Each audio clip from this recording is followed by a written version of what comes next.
다 같이 묵도하심으로 수요 온라인 예배를 드리겠습니다.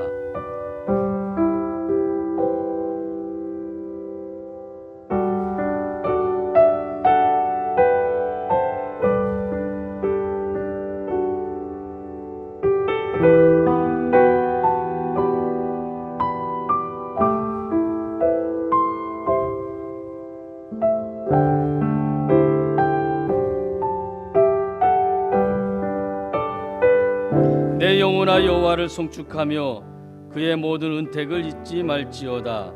그가 내 모든 죄악을 사하시며 내 모든 병을 고치시며 내 생명을 파멸에서 속량하시고 인자와 궁율로 관을 씌우시며 좋은 것으로 내 소원을 만족하게 하사 내 청춘을 독수리같이 새롭게 하시는도다. 하나님은 영이시니 예배하는 자가 영과 진리로 예배할지니라. 아멘. 찬송 278장 우리 함께 부르시겠습니다.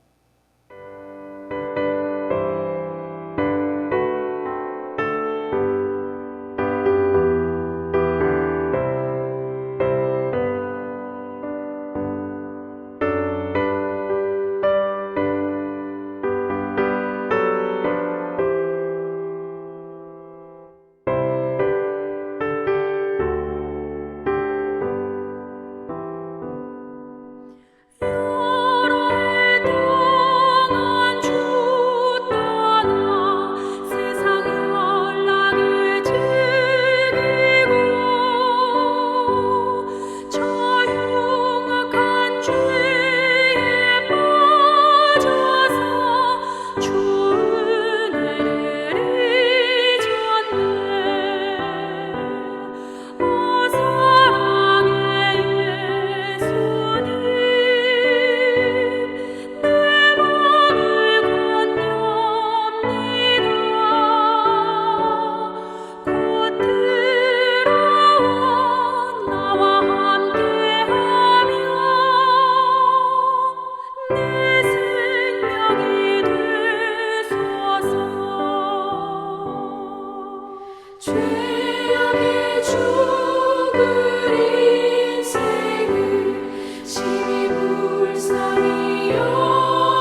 다 함께 기도하겠습니다. 오늘 드리는 예배와 모든 예배의 정상화를 위하여서 함께 기도하시고 나라의 회복과 유정자들이 하나님을 경외하는 마음을 갖게 하옵소서 라고 함께 기도하시고 환우분들의 건강 회복과 코로나 종식을 위하여 우리 한음성으로 함께 기도하겠습니다.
하나님 말씀 보겠습니다. 느헤미야 10장 1절로 31절 말씀입니다.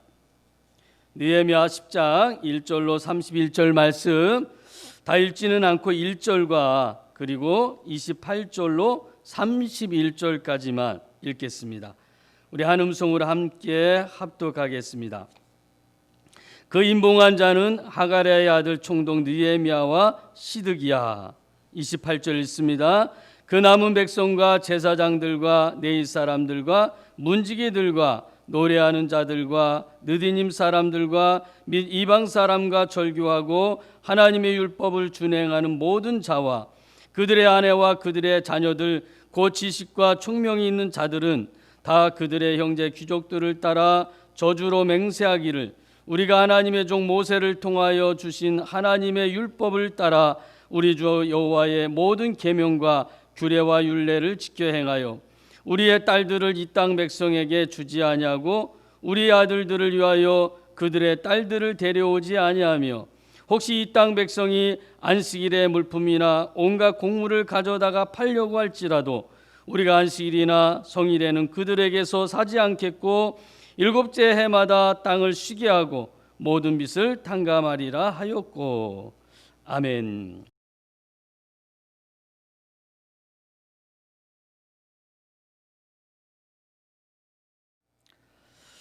오늘 말씀의 제목은 회복입니다. 회복의 사전적 의미를 찾아보니까 원래의 상태로 돌이키거나 원래의 상태를 되찾음이라고 나와 있습니다. 본문에서 우리는 이스라엘 백성의 정체성 회복 또는 신앙 회복을 찾아볼 수가 있습니다. 그런데 그 회복이 하나님의 은혜였다라는 것입니다. 세례 요한이 요단강 주변에서 회개의 복음을 전파하고 있을 때였습니다. 많은 사람들이 요한에게 나와서 진심으로 자신의 죄를 자복하며 회개하였습니다. 반면 일부의 사람들은 세례를 베푸는 요한의 모습을 강 건너 불 구경하듯이 구경하는 사람도 물론 있었습니다. 회개는 사실 하나님의 은혜가 아니면 일어날 수 없는 일입니다. 회개 운동이 일어나는 그 자체가 하나님의 은혜라고 말할 수가 있는 것입니다. 이런 점에서 오늘 본문에 나타난 현상은 결단코 하나님의 은혜다라고 말할 수가 있습니다. 본문에서 귀한 공동체는 네이 사람들을 중심으로 하나님과의 언약을 새롭게 하려고 나아오고 있습니다. 언약을 맺는데 자발적으로 동의하고 인장을 찍는 일에 네이 사람들과 방백들과 제사장들이 앞장섰던 것입니다. 특별히 총독 느헤미야와 스가랴를 비롯한 제사장들, 예수아를 비롯한 네이 사람들, 그리고 바로스를 비롯한 백성의 우두머리들이 언약에 참여하여 인장을 찍었습니다. 남은 백성 곧 제사장들과 레위 사람들과 문지기들과 노래하는 사람들과 느디님 사람들 그리고 이방 사람과 절교하고 율법에 순종하는 모든 사람은 직접 인장을 찍지는 않았습니다. 하지만 이들도 함께 언약에 참여하였습니다. 이들은 하나님의 모든 율법을 지키기로 맹세했던 것입니다. 우선 자식들을 이방 사람과 결혼시키지 않겠다고 맹세합니다. 그리고 이방 사람이 안식일에 가져오는 물품과 곡식을 사지 않겠고 7년마다 땅을 쉬게 하며 채무자들의 빚을 면제해 주겠다고 서약을 합니다. 언약갱신은 사실 역사적으로 여호수아 때와 요시야 왕 시대에도 있었던 것입니다. 그런데 나라의 멸망과 70년간의 포로 생활로 인하여 하나님과 이스라엘의 언약 관계가 끊어진 것처럼 보이는 그러한 상황에서 지금의 이 언약갱신은 귀한 공동체의 정체성과 미래의 중요한 의미를 가지고 있다라는 사실입니다. 이처럼 언약갱신에 지도자들과 백성이 함께 참여했고 이들이 결혼이나 안식일에 관한 율법 규정을 지키기로 자발적으로 맹세하고 있다라는 점에서 귀한 공동체가 하나님의 집으로 회복하고 있음을 보여주고 있는 것입니다. 이스라엘은 하나님의 율법을 어기고 타락하였습니다. 그래서 다른 나라에게 많은 어려움을 당했던 것이죠. 솔직히 우상 숭배에 지도자들이 먼저 앞장서며 타락의 길로 걸었었기에 그들의 죄는 더욱 만연했던 겁니다. 이런 점에서 회개 또한 지도자들에게서 먼저 일어나야 했던 것이죠. 본문을 좀 더 구체적으로 살펴본다면 언약갱신에 참여하여서 인장을 찍은 사람 가운데 가장 먼저 언급된 사람은 총독 느헤미야와 시드기야였던 것입니다. 이 두 사람은 원문상에는 접속사로 연결되어 있는데 이는 많은 사람의 이름이 열거된 2절로 8절에서 접속사 없이 나열된 제사장들과는 구별되는 정치인이기 때문에 그러합니다. 느헤미야는 달리 시드기야는 잘 알려진 인물은 물론 아닙니다. 그는 느헤미야의 측근으로 느헤미야 13장 13절에서 언급된 서기관 사독의 다른 이름으로 일부 학자들은 그렇게 보기도 합니다. 느헤미야와 시드기야 다음으로 언약문서에 인장을 찍은 21명의 제사장들의 이름이 나오는데 2절부터 나열되어 나오죠. 그런데 여기에 나오는 명단을 에스라 2장과 느헤미야 7장과 12장의 귀한 자 명단과 비교해 보면 대부분의 이름은 개인의 이름이라기보다는 가문별 이름임을 알 수가 있습니다. 율법을 낭독하고 백성을 가르친 에스라의 이름이 또한 여기 없는 이유 역시 그가 스가랴 가문의 제사장이었기 때문에 그러합니다. 이들 대부분 1차 귀환 때 스룹바벨과 함께 돌아온 제사장 가문의 사람들로서 느헤미야 12장 1절로 7절에도 언급되어 나온다는 사실입니다. 인장을 찍은 제사장들의 명단에 이어서 9절부터 17명의 레위 사람들의 명단이 또 소개되어 나오죠. 오늘 본문에 보면 유독이 많은 사람들의 이름이 기록되어 나오는데 이것이 의미하는 것이 뭐냐 하면 역사성이다라는 것입니다. 역사성이라고 말할 때는 그것은 실제다, 실제 있었던 일이다 라는 사실을 말해주고 있다라는 것이죠. 예수아를 비롯해 여기에 소개된 레위 사람들은 대부분 느헤미야 8장 9장에서 율법 낭독 또는 해설 또는 기도와 찬양을 인도했던 사람들입니다. 따라서 여기에 소개된 레위 사람들의 이름은 제사장들의 이름과는 달리 대부분 개인의 이름이라고 볼 수가 있습니다. 또한 이들은 각 가문을 대표하는 사람일 수 있다라는 것입니다. 모든 사람은 하나님의 말씀을 따라야 합니다. 하지만 특히 사회나 신앙 공동체에서 중요한 직분을 맡은 사람의 경우에는 더욱 모범을 보여야 되는 것이죠. 본문에 입각해서 말한다면 지도자가 하나님께 회개하고 순종하는 모범을 보일 때 그가 속한 공동체는 전체적으로 분위기가 달라지게 되어 있다라는 것입니다. 이런 점에서 교회에서 책임을 맡은 직분자는 그릇된 잘못에 대해서 먼저 회개하는 모습을 보여야 하는 것입니다. 그럴 때 다른 사람들도 주님께 자연스럽게 나오게 되어 있습니다. 지도자가 변하지 않는데, 지도자가 달라지지 않는데, 지도자가 회개하지 않는데 그를 따르는 사람들이 달라지겠습니까? 변화되겠습니까? 잘못에 대해서 회개하겠습니까? 그만큼 지도자는 중요한 것입니다. 다음으로는 14절로 27절 말씀입니다. 여기서부터는 내 사람들 다음에 언약에 참가해서 인장을 찍은 사람들이 나옵니다. 그들은 백성의 우두머리, 곧 지도자들입니다. 바로서를 비롯해서 19절까지 소개되어 나오는 이 사람들은 1차 귀환자들의 명단에 기록된 이름과도 동일합니다. 즉 이들은 제사장들의 이름과 같이 가문별 지도자들의 이름임을 알 수가 있는 것이죠. 나머지 지도자들의 이름은 귀환자들의 명단에는 발견되지 않습니다만 일부는 성벽 건축에 참여한 자들의 명단에서 발견되어지기도 합니다. 여기서 새롭게 기록된 이름들은 페르시아에서 최근에 귀환한 사람들이거나 또는 포로로 잡혀가지 않은 사람들의 지도자일 수 있습니다. 그런데 여러분, 여기에서 임몽된 사람들의 이름이 행정 및 종교 지도자들 뿐만 아니라 백성의 우두머리들의 이름까지 구체적으로 기록된 이유가 그러면 무엇이겠느냐라는 것입니다. 그것은 다름 아닌 이스라엘 공동체 모든 백성이 회개하지 않는다면 진정한 회복이 이루어질 수 없다라는 것을 의미합니다. 그러니까 회개는 개별적으로 개인적으로 임하는 하나님의 역사인데 그 공동체를 생각해 볼 때, 공동체의 변화를 생각해 볼 때 어느 한 사람의 회개만이 아닌 공동체 모두에게 회개가 나타나야 된다라는 사실을 본문은 우리에게 말해주고 있는 것이죠.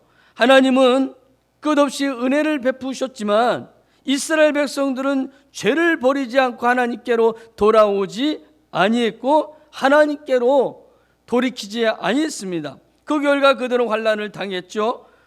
그러므로 그들이 회개하기 위해서는, 회복되기 위해서는 공동체 모두가 한 마음으로 회개의 자리에 나와야 했던 것입니다. 사랑하는 여러분, 진정한 부흥이 무엇일까요?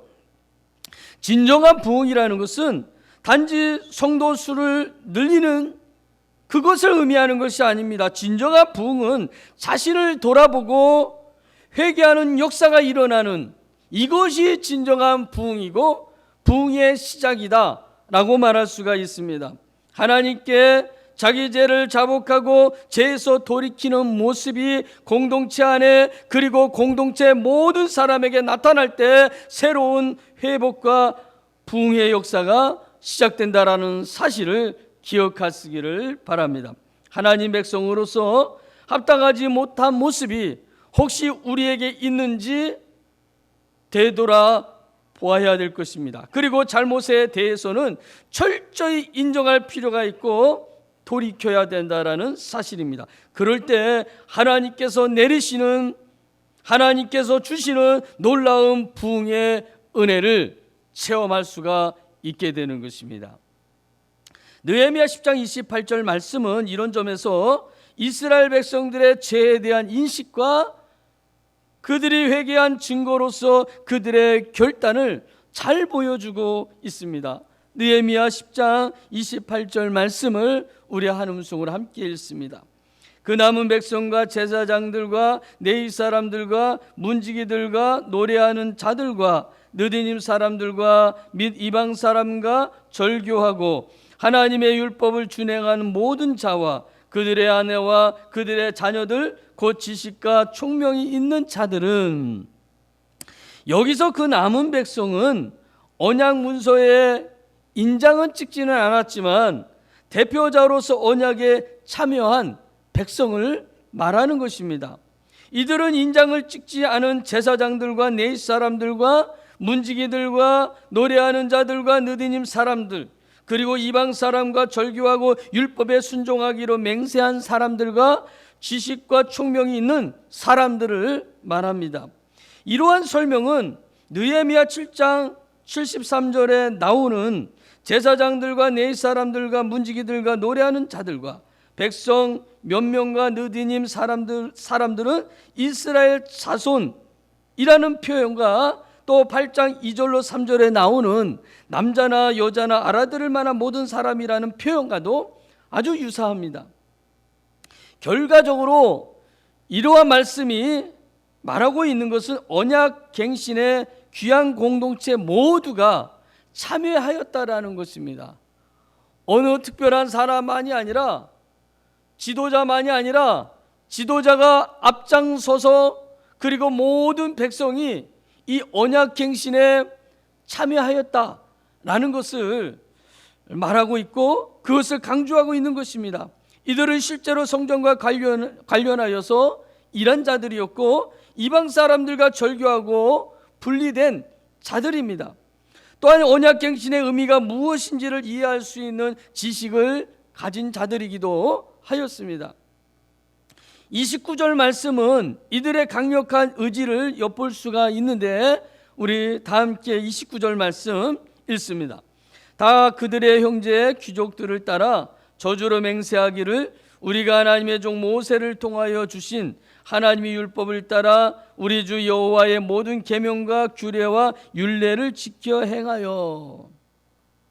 귀한 공동체는 이제 형제 귀족들 즉 지도자들을 따라 저주를 통한 맹세 의식을 진행합니다. 언약적인 저주를 상기하며 맹세에 참여하고 있는 것이죠. 이는 그 지도자들이 언약 문서에 인장을 찍은 것에 상응하는 의식이라고도 볼 수가 있습니다. 즉 모세를 통해 주신 하나님의 모든 율법을 지키겠다라는 언약 문서의 내용대로 행하지 않는다면 하나님의 저주를 받겠다라는 서약을 지금 하고 있는 것입니다. 특히 저주로 맹세하기를 이라는 말은 계명과 율례를 어기면 저주를 달게 받겠다라는 뜻입니다. 그리고 언약의 내용을 문서로 남기고 있는 것은 하나님 앞에서의 선이기에 결코 번복되거나 파기될 수 없다라는 뜻을 내포하고 있는 것이죠. 이어지는 그들의 결단이 30절에도 나오는데 30절 말씀 우리 함께 읽습니다. 우리의 딸들을 이 땅 백성에게 주지 아니하고 우리의 아들들을 위하여 그들의 딸들을 데려오지 아니하며. 언약에 참여한 자들이 지키기로 맹세한 율법의 내용 중에 첫 번째는 자신의 딸들이나 아들들을 그 땅의 백성과 결혼시키지 않겠다라는 것입니다. 여기서 이 땅의 백성은 에스라서에서도 나오는 표현입니다만 가나안 땅에 남아있던 암몬과 모압과 아라비아, 에돔 같은 이방 족속을 말하고 또 사마리아의 혼합 족속을 의미한다고 볼 수가 있습니다. 이들은 귀한 공동체의 대적자들로서 성전과 성벽 건축을 방해하기도 했지요. 이 첫 번째 맹세는 이방 민족과의 결혼이 귀한 공동체의 정체성을 위협하는 심각한 문제임을 말하고 있는 것입니다. 혼합주의는 위험한 것입니다. 이것도 아니고 저것도 아닌 것은 하나님 앞에 올바른 신앙의 모습이 아니다라는 것이죠. 이방인들과의 결혼을 금지하는 이러한 명령은 사실 이미 신명기 7장 3절로 4절에서 주어졌던 것이죠.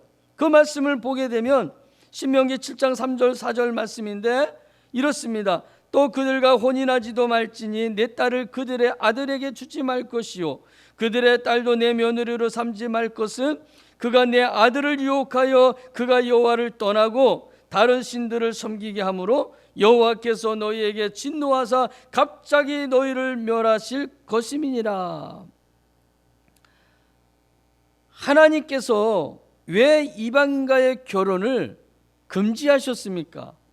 그것은 그들이 유혹하여서 하나님을 떠나게 만들고 또 다른 신들을 섬기게 할 수 있기 때문에, 하나님께서는 그것을 아셨기 때문에 이방 족속과 이방 사람들과 결혼을 철저히 금지하였다라는 사실입니다. 언약에 참여한 백성이 두 번째로 한 맹세가 무엇입니까? 그것은 안식일과 안식년을 지키는 것인데 31절 말씀에서 그것을 말하고 있죠. 31절 말씀 우리 함께 역시 읽습니다. 혹시 이 땅 백성이 안식일에 물품이나 온갖 곡물을 가져다가 팔려고 할지라도 우리가 안식일이나 성일에는 그들에게서 사지 않겠고 일곱째마다 땅을 쉬게 하고 모든 빚을 탕감하리라 하였고, 모세 율법에 따라서 언약에 참여한 백성들은 두 번째 맹세로 안식일이나 다른 거룩한 날들에는 이방 백성이 파는 물품이나 곡식을 구입하지 않겠다, 이렇게 맹세합니다. 이 말은 그 이전에는 어떠했습니까? 그 이전에는 이방 족속들과 이방 족속의 아들과 딸들과 혼인을 했고, 그리고 이방인들이 거룩한 하나님의 날에 파는 그 물건들을 샀다라는 것입니다. 그런데 어떻게 맹세하고 있습니까? 안식일이나 다른 거룩한 날들에 이방 백성이 파는 물건을 사지 않겠다라고 맹세하고 있는 것입니다. 역시 이 맹세도 출애굽기 20장 8절로 11절 말씀과 신명기 5장 12절로 15절 말씀에 나와 있는 말씀이고, 이 말씀을 근거로 하여서 이스라엘 백성들은, 지도자들은 하나님 앞에 맹세하고 있는 것입니다. 이들은 또한 7년마다 돌아오는 안식년이면 땅을 쉬게 하게 하고 채무자의 빚을 면제해 주겠다라는 맹세도 하지요.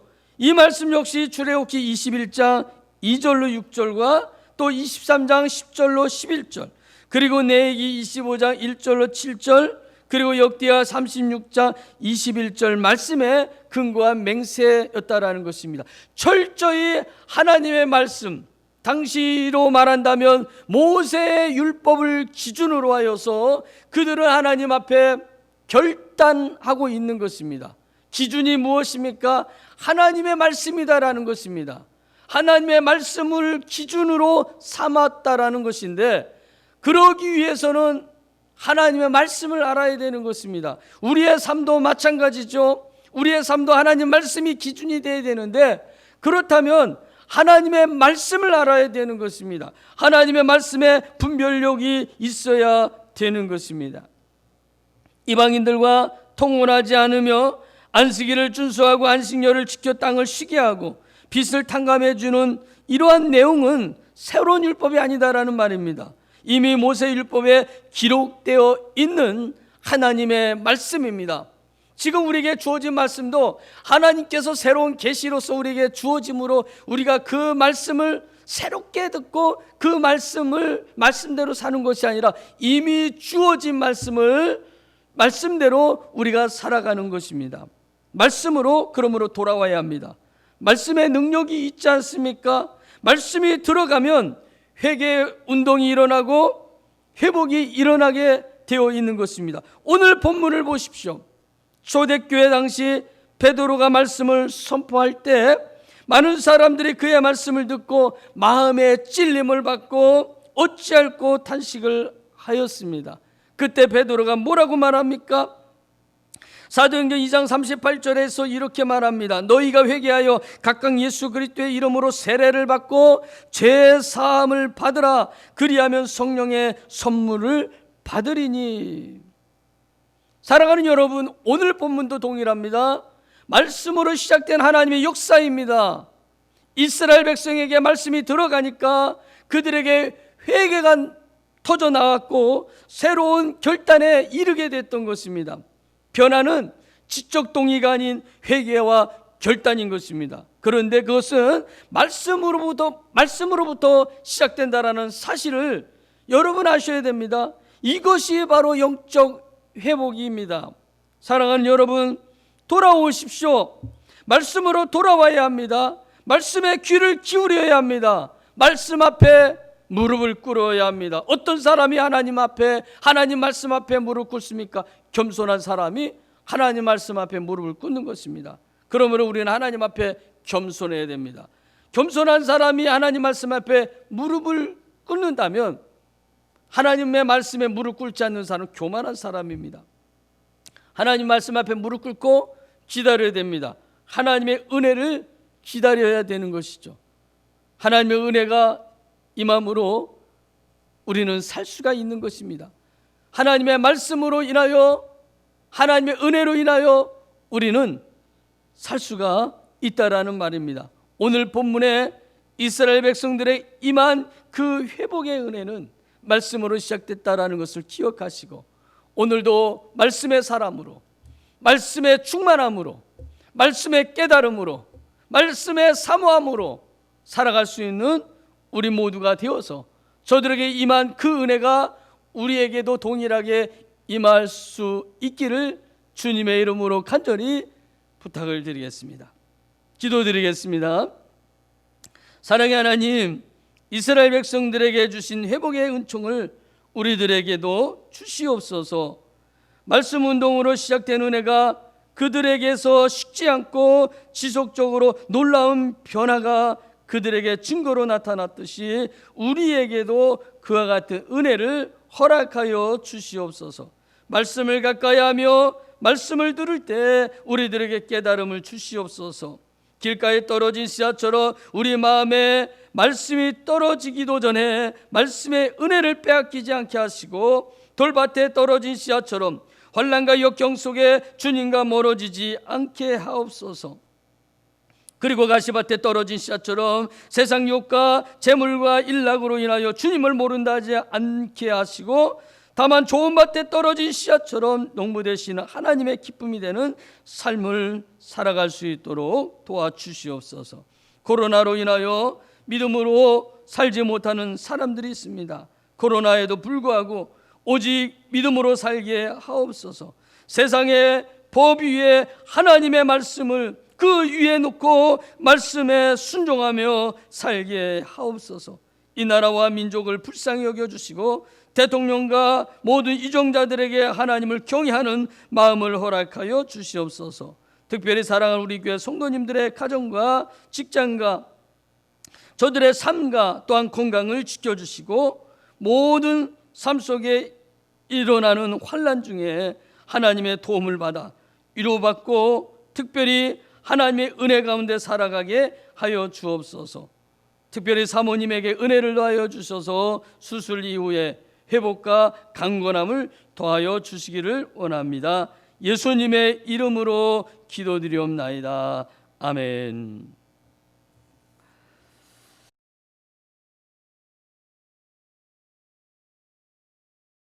교회 소식을 알려드리겠습니다.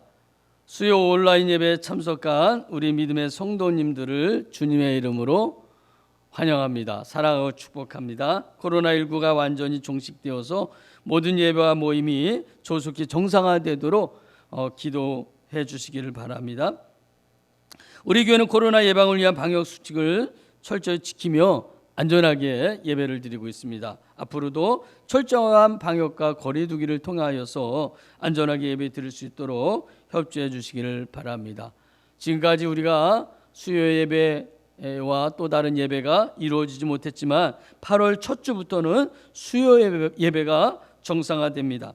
철저한 방역과 거리를 유지하면서 안전하게 예배 드릴 수 있도록 협조와 기도해 주시기를 바랍니다.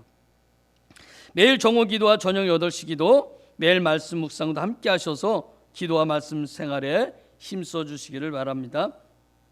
생일을 맞이한 우리 성도님들 진심으로 축하드립니다. 환우분들을 위해서 사랑과 관심으로 기도해 주시기를 바랍니다. 찬송가 267장 찬송을 부르시겠습니다.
주님께서 가르쳐 주신 기도로 수요 온라인 예배를 마치겠습니다.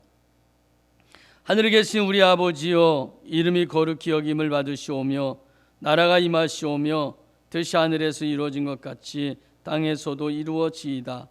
오늘 우리에게 일용할 양식을 주시옵고 우리가 우리에게 죄 지은 자를 사하여 준 것 같이 우리 죄를 사하여 주시옵고 우리를 시험에 들게 하지 마시옵고 다만 악에서 구하시옵소서. 나라와 권세와 영광이 아버지께 영원히 있사옵나이다. 아멘. 상한 나의 마음을 주님 앞에 진실하게 일어설 수